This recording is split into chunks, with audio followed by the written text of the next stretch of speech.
Hey,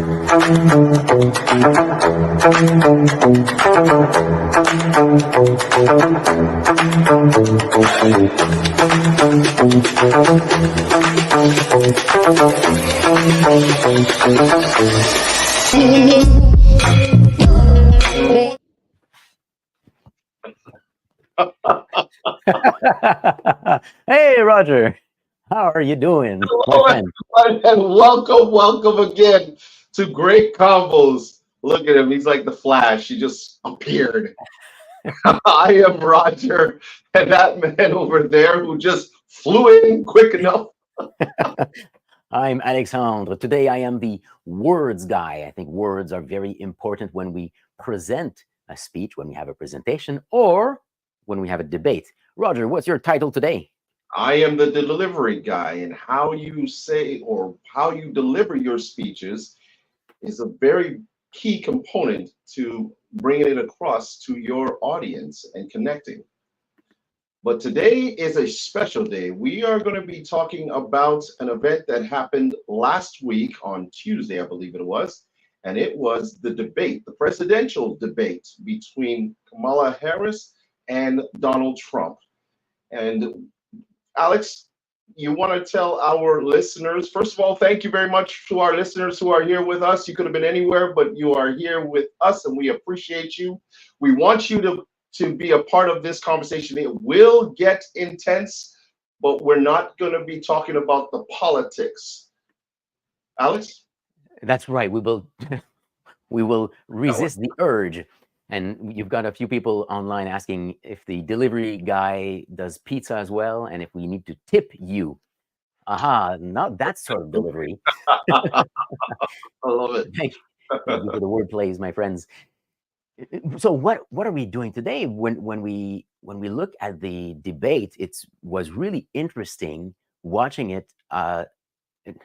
Personally, as someone who won't vote in these elections, I'm a Canadian citizen, so I'm not directly interested in the presidential elections, but I'm fascinated by how we can present and how different people use different styles to get their message across. So we'll see just today how we think, Roger and I, that they fared. Did they get their message across? Yeah, and we just want to make sure that everyone who is listening understands we are not talking about this from our views with regards to the candidates. This has nothing to do with that. This is strictly on the way in which they delivered and spoke throughout this debate. So if you have comments, please put it in, but we ask you to be very respectful. If it is something that you are very touchy on, we do not want to have any comments of that nature. We are here strictly to talk about the delivery and the speech content. That's Okay? right. Thank you. If you are curious to know a little more of what we really think about this, well, you can join the After Convo. After our great convo, we'll have a private conversation, not recorded, not streamed at all. If you're interested in speaking more about this debate, about our personal views, perhaps, then you can join us at the After Convo. If you're interested, leave a note in the comments or send us a private message either on LinkedIn or Facebook, and we'll get that special link to you. Roger, shall we start? Oh, yes, we've got lots to take care of. Okay. Now, let's start with the very Event of their beginning when we talk about the rules. And I think you'll find this interesting because we did discuss this a couple of weeks ago regarding timing. No topics or questions have been shared with the campaigns. The candidates will have 2 minutes to answer questions, and this is the clock. That's what they'll be seeing. 2 minutes for rebuttals and 1 minute for follow-ups, clarifications, or... Aha. Wouldn't that be interesting if you could always count on a countdown clock when you're on stage? Of course. So it's similar to a table topics, as they would say in Toastmasters. Right, exactly 2 minutes each. And when it's not their turn, their microphone is turned off. That's going to be very important to take into account in a couple of minutes. Yeah. Now, let's go to when they walk on stage. Evening. Vice see how they greet each other. You're not sure what's going on. Should I Kamala go Harris. give my hand or Accepted not? See, have fun. Thank you. Welcome to you both. This has nothing to do with the actual words, but I wanted to, or we wanted to point this out because, from my opinion, Kamala went directly to him, showing that she had no fear, very confident, and wanted to establish herself right away, right from the beginning in this debate. Donald Trump came out very softly, almost rolling in nice and quietly, and all of a sudden, oh, she's right here in front of me. Mhm. That's the one thing that I noticed right there. What about you? Yes, and Harris could have done the same thing and like, oh, maybe I won't go, but she went all the way through. Imagine if she had seen Trump going to his lectern and thought, oh, okay, he's going to the lectern, I'm going to my lectern too. This is sometimes what we see in like handshake battles that are a classic Trump thing to do. Yeah. In this case, I think they both stayed civilized. They could have talked at the beginning or beforehand. How do we greet each other? And it would have looked better on TV. But I think it just. I'll just be quick. Jackie said exactly that. She took top position straight away, and I think that's exactly what she wanted to do in this debate.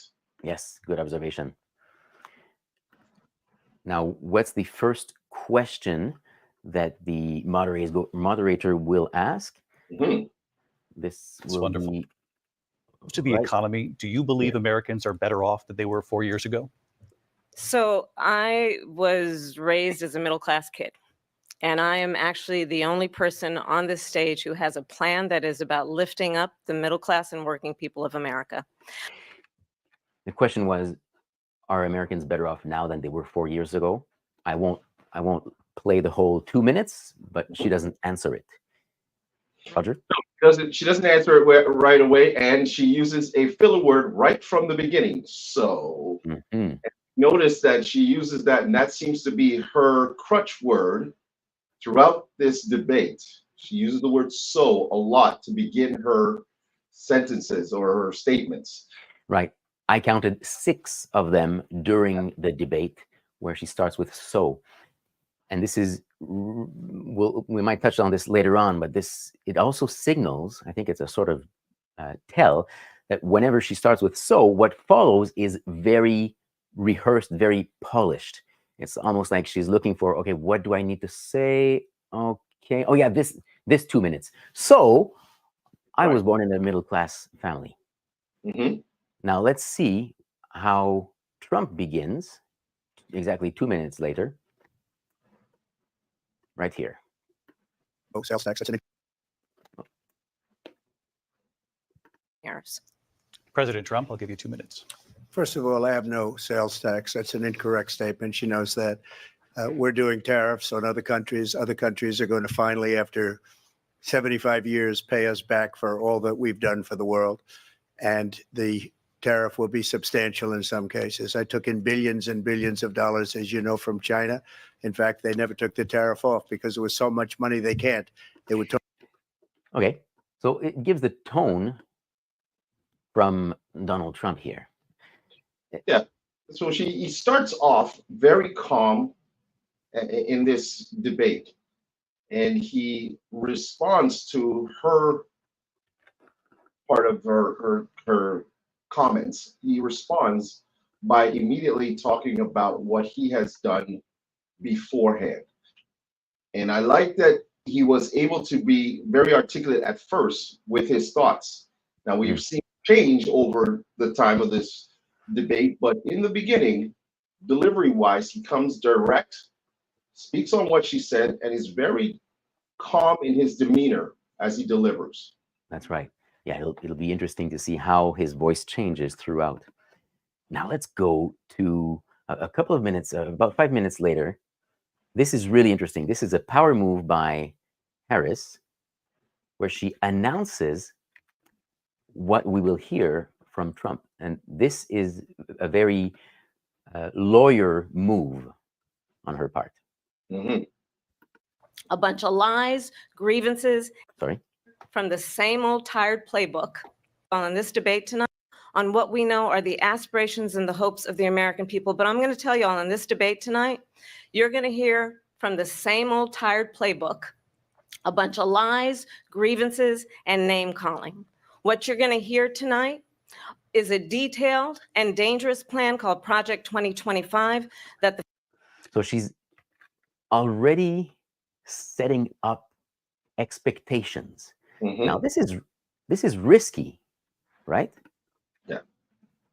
Yes. Because the easy the most strategic way for Trump to answer that is to not do exactly what Harris has announced, and instead stick with the issues, respond calmly, avoid overly lying or exaggerating, Mhm. and he could have had the upper hand. Instead, what he's going to do throughout the debate is fall into her trap. Yeah, and I want to address this as well. I'm glad that Jackie said this because we were going to talk about it anyways.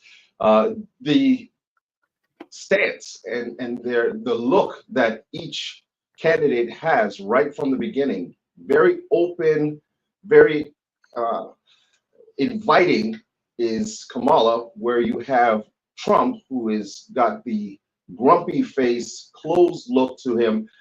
It's almost like he's saying, I'm here for the duration of this thing. Let's just get this over with quickly. That alone is, you see that look and you wonder, okay, who do I go for at this point? Just from that alone, their looks. Right. We do have a little note from Jim here to pronounce Kamala and not Kamala. Oh, my apologies. When she gives her, I'm not sure if we heard that at the beginning, but when they handshake at the beginning, because it's the first time that they meet, she says, Kamala Harris. She introduces herself like he didn't know her. The eye contact. So Kathy mentions this, right? The eye contact to the camera, because she knows where the audience is. That's right. This seems to me like a beginner's mistake from Trump, where he's during the whole debate, almost the whole debate, he's looking at the both moderators. Sometimes he glances over to his side to Harris, but I don't think ever to the camera. And that is a big mistake. Yes. For someone who worked a long time in TV, it's strange that he didn't consider that. So it does add to the perception that if you're looking at the camera, you're looking at the audience, even if it's not really true. There is the perception, and perception is important. Mm-hmm. Let's move on. Mm-hmm. Let's move on. Let's see some reactions from one side or the other. I'm going to go now to former president intends over here. Now, here's a way to leave a large tax-free inheritance without scrimping. So if you want, some of the times we're going to get a couple of those commercials, so we're going to try to get to the next portion of what we want to talk about. But again, I want to address something here as well. You're going to notice that there are a lot of times where, and as speakers, we're talking about it from the perspective of speakers, using the camera well, eye contact with the camera, the way her body and her hands are used effectively throughout this speech. Whereas you look at Trump and it's very closed. His hands barely move away from him, and his eye contact is generally towards the commentators, or not the commentators, the moderators. Moderators, my fault. The moderators, and he does not look in any way, shape, or form at the camera or even to Kamala. Did I say that right? Kamala? Kamala. Kamala. I said that right. Or Harris. Okay, so here's a funny line by Donald Trump. He's very good with these zingers. So I was not surprised to hear many times when he would drop a funny line or something, a little quick insult. So here's one that not only might make the audience laugh, but makes Harris laugh. Mm-hmm. that she believed 3 years ago and 4 years ago is out the window. She's going to my philosophy now. In fact, I was going to send her a MAGA hat. She's gone to my philosophy. But if she ever got elected, she'd change it. And it will be the end of our country. So this is where the side-by-side format on TV is really interesting, because we get these reactions, we get these instant reactions, and you could see Harris react with a smile. And there's oftentimes going to be these, could I say exaggerated reactions? I'm not sure if they are quite sincere as much as they are exaggerated, which is not necessarily a bad thing. When I coach people presenting online, I might tell them, be sincere, but slightly exaggerate so that it comes off on the screen as sincere. What do you think about reactions? I think with regards to this, I looked at it from the perspective of she's not allowing him to control how her emotions come across. There are probably times when she wanted to get upset and show it, but for the majority of this debate, she comes in with a calm demeanor, and also her expressions on her face seem like they are strategic in not letting the American people that are watching see that he is affecting her in any way, shape, or form. Interesting point. Now here's something that is inevitable, I think. Pets of the people. They're eating the cats. They're eating the pets of the people that live there. And this is what's happening in our country. And I just wanted to throw that out there because it's something that has maybe been the most quoted part of this debate. They're eating the pets, they're eating the dogs and cats. Now, we don't want to get too much into the content. However, and he was fact-checked by a moderator. Yes. But this is really interesting, because if it is the most talked about segment of the debate, it means he's gotten people to talk about the issue. The issue here being immigration, illegal immigration, which has an impact on some parts of the country, especially in some smaller cities. Mm-hmm. So people are talking about the issues. What do you think, Roger? Well, again, we even as speakers, we say this oftentimes, that if you can get people to talk about you, good or bad, then you've done something right. And in this case, if you are putting it from that perspective, then yes, he did get people to, but was it something that he wanted them to talk about that was really important in that moment? Do we want to talk about the dogs and the cats, or did we want to talk more about something that he said with a policy, or something that was really, really important? There is a fine line with what you want people to be remembering you by or talking about. Right. And speaking of, when do you want them to, should you talk about that at that time? Yeah. I couldn't keep count on how many times that one candidate or the other just not only did not answer the question, but went in a completely different direction.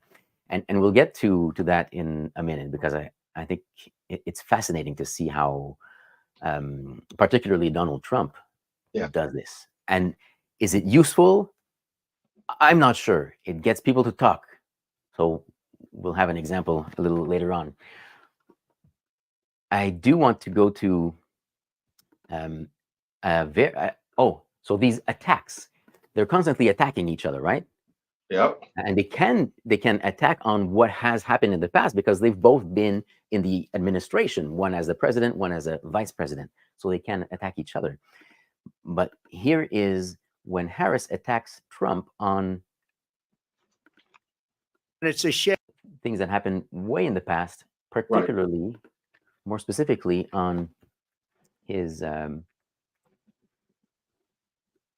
what do you call it when you gain money from your heritage? Heritage, yes. Your inheritance. Inheritance, yes. Well, here it is. So I'm going to play this very short attack. See how many, try to count the words in this attack. Is a value that I bring to my work to say we are going to work with the private sector and home builders to increase 3 million homes, increase by 3 million homes by the end of my first term. My work that is related to having a friend when I was in high school who was sexually assaulted by her stepfather. And my I'm not in the right spot here. focus then found it in the importance of protecting social Seniors. seniors Can I talk about this for a quick important as second? Yeah, Can go I ahead. talk about for a second? Again, with regards to delivery, this is a crucial part right there, because she backs up why she is so concerned with certain things by using personal stories to share with the audience that she knows what it feels like, or has someone who she knew dealt with something that's a part of what she is fighting for. And I thought that's important. We as speakers, we love bringing stories, personal stories, to connect with the audience in order for them to buy into our message at the end and our call to action. Mhm. I think that in that particular part there, she was doing just that. In those 3 sections that she talked about, she was putting a story to relate to why she was thinking this was important to talk about, or to make a point on. All right. Kathy writes, politicians don't do this enough using storytelling. Now, most of the time in this debate, when we hear these, what you just called story, I wouldn't call it a story as much as an anecdote or an example, but it remains relevant, what you've said. Now, I found the clip. Here is the one where she does an attack. ownership, knowing not everybody got handed $400 million on a silver platter and then filed bankruptcy 6 times, is a value that I bring to my work to say we are going. And you can see Trump's reaction as well. Now, I won't show the clip, but Nice freeze frame right there. and this is where Harris, and then later on we've got the home ownership examples, so it becomes very personal. And when Trump has the opportunity to respond, this is how he responds. And listen to the difference in tone compared to the opening statement. Builder, Brooklyn, Queens, and a great father, and I learned a lot from him, but I was given a fraction of that, a tiny fraction, and I built it into many, many billions of dollars, many, many billions. And when people see it, they are even surprised. So we don't have to talk about that. Fracking, she's been against it for 12. So already he's becoming more and more defensive and more angry. Someone mentioned grumpy, right? So the reactions, exactly. Tanashir, sorry if I'm getting that name wrong. Tanashir writes, his reactions speaks volumes. So on one side and the other, reactions do speak volume, and that's important to consider. If ever you're in this situation, maybe not for a job as the president of the United States, but if there's a conversation like that, consider that when someone else is talking, your reactions speak volumes as well. Yes, yes. No question about it. Now, we mentioned earlier that the microphones were turned off, right? Mm-hmm. So what happens if your opponent interrupts you as you're speaking, but nobody else hears it? Familiar? Right. Big on defund the police. In Minnesota, she went out. Wait a minute. I'm talking now. If you don't mind, please. Does that sound familiar? She went out. So there's some. So you want to give them the context to where that came from, because we were talking about this before, Alex. Right. So when Trump says, "Does that sound familiar?" It's 4 years ago during the vice presidential debate between Kamala Harris and Mike Pence, where Mike Pence interrupted, but we heard him because his microphone was on, and she said, she took control and said, "I'm talking, let me finish." So Trump is trying to play the same card But I think it falls flat because we don't even hear Kamala Harris in her interruption. So it looks strange, and I'm not sure that it's gaining anything from the voters who would be on the fence on this issue. Yeah. So, in other words, Donald We're Trump interrupted himself. we are at 25 minutes. I mean, we have so much more. What about if we can kind of carry on to near the end, at least for now, Alex? Yeah. Can we touch on the? So let's go near the end, because this is a very good example of what we mentioned earlier regarding the starting to talk and then going somewhere else. So Donald Trump is a master at starting a sentence and not finishing it. Listen to this. Better plan than Obamacare. But the Democrats came up, they wouldn't vote for it. I had a choice to make when I was president. Do I save it and make it as good as it can be, never going to be great, or do I let it rot? And I felt I had an obligation, even though politically it would have been good to just let it rot and let it go away. I decided, and I told my people, the top people, and they're very good people. I have a lot of good people in that administration. We read about the bad ones. We had some real bad ones too, and so do they. They have really bad ones. The difference is they don't get rid of them. But let me just explain.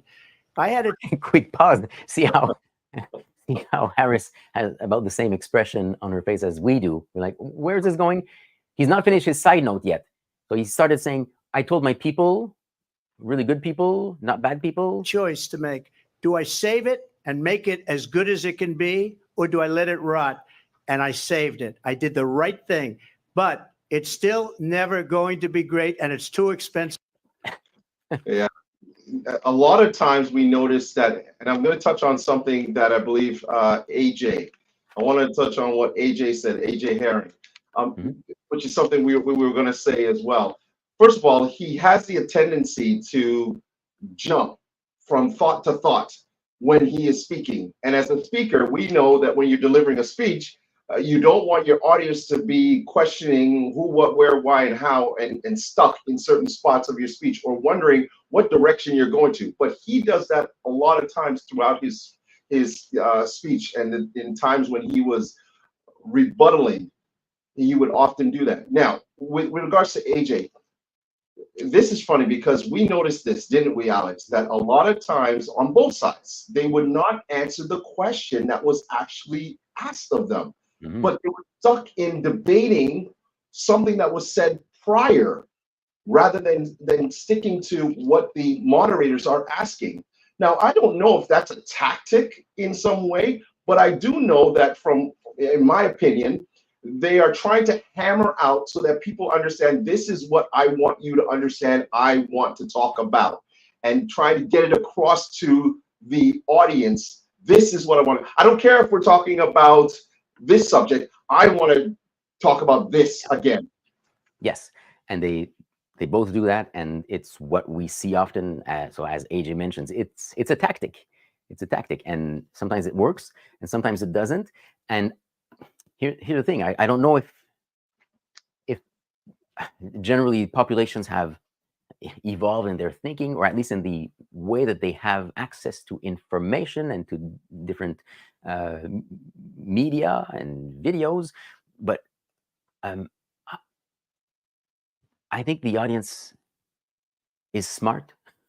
Generally speaking, I want to give them more credit rather than less. So if I've got a question, okay, I'm not a politician, so it's not my style to avoid a question. But if a question is asked of me, if I don't want to answer it, I won't answer it. But most of the time, I will give you an answer and I will tell you my opinion as much as I can. And I think that people react well to someone who is more sincere and direct in their answers. So avoiding the questions might be a debate tactic, but maybe it's not a winning tactic. We are up against the clock right now, my friend. We're going to probably take this to the other combos. What we had left were the closing statements, so we can keep that for the after convo. But let's just mention how it sounded when we hear the closing statements. Harris goes first. She starts with the word "so," So we know Again. that it's going into the Rolodex of prepared answers, and it's a very well prepared and delivered 2 minutes and 5 seconds. It ends well. And she Mhm. has keywords like what we can do together. So it's looking to the future, right? And then Trump, his closing statement, he is severe. He is angry. He responds to what we've just heard, not only from Harris's closing statement, but the whole debate. And he says, you had 3.5 years to do all this. Why didn't you? Actually, he says, why didn't she? I don't think he ever says No. you. Yeah, So it's an interesting way to end the debate. It's not a well-polished or well-thought-out thing, but it's in his usual style, which seems to have worked for him in the past at least once. And so we'll see if it works for him again. yes, we will. Yes, we will. Well, again, thank you very much to everybody who participated in the chat as well. Thank you so much to all of our loyal listeners who are here today listening to this great convos between Alexandre and myself. You could have been anywhere in the world, but you're here with us, and we appreciate you. You can join us. Alex, can you tell them quickly before I close things off how they can join us in the after combos? Yes, of course. In the coming 2 to 5 minutes, we will post a link in the LinkedIn page and the Facebook group. If you can't find it, send us a direct message or write it in the comments right now where you are, and we can send you that direct link and we can see each other in a few minutes. So we'll have an extra, 20 to 25 minutes of overtime where we can discuss, and maybe we can even be a little more political in our discussions, if you so choose. Hey, AJ is saying, bring the no bake cake. I'll do what I can. All right. Thank you again. As we always say, whether you agree or disagree, you can always find great combos. Have a wonderful week, everyone, and continue the conversation. Take care. Thank you so much. Bye-bye.